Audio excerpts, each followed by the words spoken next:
तो दोस्तों आज हम अध्याय 10 व्रत यानी कि सर्कल्स को पढ़ेंगे। ठीक है, तो इसका प्रश्नावली हम 10.1 को हल करने से पहले इसमें थोड़ा सा हम इसके इंट्रोडक्शन के बारे में जान लेंगे। ठीक है, तो इसमें व्रत जान लेते हैं सबसे पहले हम कि व्रत किसे कहते हैं। तो व्रत किसी निश्चित बिंदु से समान दूरी पर स्थित बिंदुओं का बिंदुपद व्रत कहलाता है। ये बोल रहा है कि किसी निश्चित बिंदु से, यानी कि कोई निश्चित ही बिंदु मान लेते हैं, बिंदु से समान दूरी पर स्थित बिंदुओं का बिंदुपद, यानी कि समान दूरी पर स्थित बिंदुओं का बिंदुपद, यानी कि बिंदु है ये मान लीजिए, बिंदुओं का बिंदुपद यानी कि बिंदुओं का रास्ता हमारा क्या कहलाता है, व्रत कहलाता है। ठीक है, व्रत में जान लेते क्या होता है। जहाँ पर हम प्रकार की नोक रखकर ये गोला खींचते हैं, जहाँ पर ये निशान होता है उसे हम क्या बोलते हैं, व्रत का केंद्र, यानी कि उसे वो बोलते हैं, व्रत का केंद्र होता है ये हमारा। ठीक है, उसके बाद में यहाँ पर जो इसकी यहाँ से यहाँ तक की दूरी होती है ये कहलाती है व्रत की त्रिज्या। ये भी व्रत की त्रिज्या होती है, ये भी व्रत की त्रिज्या होती है। ठीक है, और इसे पूरी रेखा को हम क्या कहते हैं, व्रत का व्यास बोलते हैं। ठीक है, ये पूरी रेखा हमारी क्या कहलाती है, व्रत का व्यास कहलाती है। और ये क्या कहलाती है, हमारी व्रत की ये परिधि कहलाती है। ठीक है, और ये पूरी रेखा क्या कहलाती है, हमारी व्रत की जीवा कहलाती है। ओके, अब आगे रेखा तथा व्रत में संबंध जान लेते हैं हम।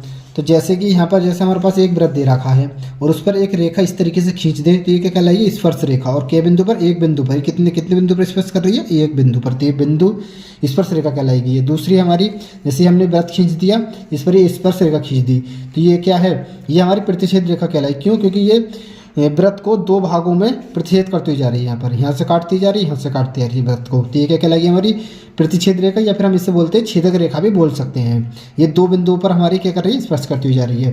अब ये जैसे हमने ये व्रत खींच दिया और एक रेखा इस तरीके से खींच दी जाती है, ये हमारी क्या कहलाएगी, अप्रतिच्छेदित रेखा, यानी कि ये कहीं पर भी हमारी क्या कर रही है, प्रतिच्छेद व्रत को नहीं कर रही है। अब हम एक्सरसाइज को हल कर लेते हैं। तो प्रश्नावली है हमारी 10.A। ठीक है, इसमें बोल रहा है कि रिक्त स्थानों की पूर्ति कीजिए। तो इसमें दे रखा पहला प्रश्न, किसी व्रत की स्पर्श रेखा उसे बिंदु पर प्रतिच्छेद करती है। तो इसका सही जवाब होगा, किसी व्रत की स्पर्श रेखा जो है वो कितने बिंदु पर स्पर्श करती है, तो केवल एक ही बिंदु पर तो स्पर्श करती है, वो अभी हमने जाना था। तो यहाँ पर क्या आ जाएगा हमारा, एक। ठीक है, किसी व्रत की स्पर्श रेखा उसे एक बिंदु पर प्रतिच्छेद करती है।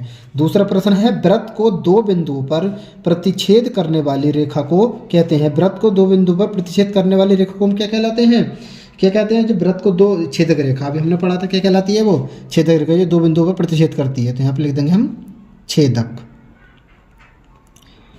रेखा। अगला प्रश्न है, एक व्रत की समांतर स्पर्श रेखाएं हो सकती हैं। तो एक व्रत की जो वो समांतर स्पर्श रेखाएं कितनी हो सकती हैं, तो ये हो सकती हैं दो। ठीक है, दो। देखिए कैसे हो सकती हैं, जैसे कि यदि हम, ये प्रश्न नंबर 3 है, तीसरे थोड़ा सा समय लेते हैं। जैसे प्रश्न नंबर हमारा ये 3, तो जैसे कि हमने एक, मान लीजिए हमने व्रत बना लिया।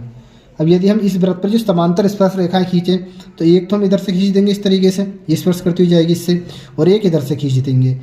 इन दोनों रेखाओं के बाद में क्या और भी दो से अलग और समांतर रेखाएं खींचना संभव है? नहीं, संभव नहीं है, क्योंकि इधर से खींचेंगे तो वो इन दोनों रेखाओं के समांतर नहीं होगी। तो दो ही रेखाएं हम व्रत पर समांतर खींच सकते हैं। तो यहाँ पर हमने लिख दिया, एक व्रत की दो समांतर स्पर्श रेखाएं हो सकती हैं। प्रश्न नंबर 4 है, व्रत तथा उसकी स्पर्श रेखा के उभयनिष्ठ बिंदु को कहते हैं। तो उभयनिष्ठ बिंदु को हम क्या कहते हैं, उभयनिष्ठ बिंदु को हम स्पर्श बिंदु कहते हैं। बोल रहा है कि व्रत तथा उसकी स्पर्श रेखा के उभयनिष्ठ बिंदु को स्पर्श बिंदु कहते हैं। जैसे कि यहाँ पर ये स्पर्श रेखा खींची गई, इस बिंदु को हम क्या कहते हैं, तो स्पर्श बिंदु, यानी कि यहाँ पर रेखा स्पर्श होती जा रही है। ठीक है, तो यहाँ पर प्रश्न नंबर 4 के में क्या आ जाएगा हमारा, यहाँ पर लिख देंगे स्पर्श बिंदु, स्पर्श बिंदु। ठीक है, प्रश्न नंबर अगला देखते हैं, दूसरा देखते हैं। इसमें दिया कि एक व्रत की कितनी स्पर्श रेखाएं हो सकती हैं।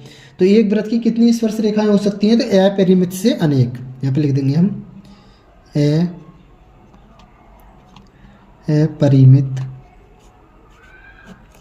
अपरिमित से अनेक।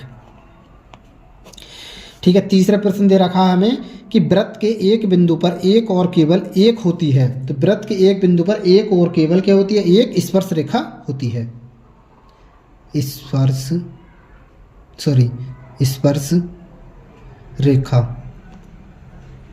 ठीक है, क्या व्रत के एक बिंदु पर एक और केवल एक स्पर्श रेखा होती है। प्रश्न नंबर 4 देखते हैं। इसमें हमें दिया है कि किसी वृत्त की स्पर्श रेखा वह रेखा है जो वृत्त को केवल एक बिंदु पर क्या करती है, प्रतिच्छेद करती है,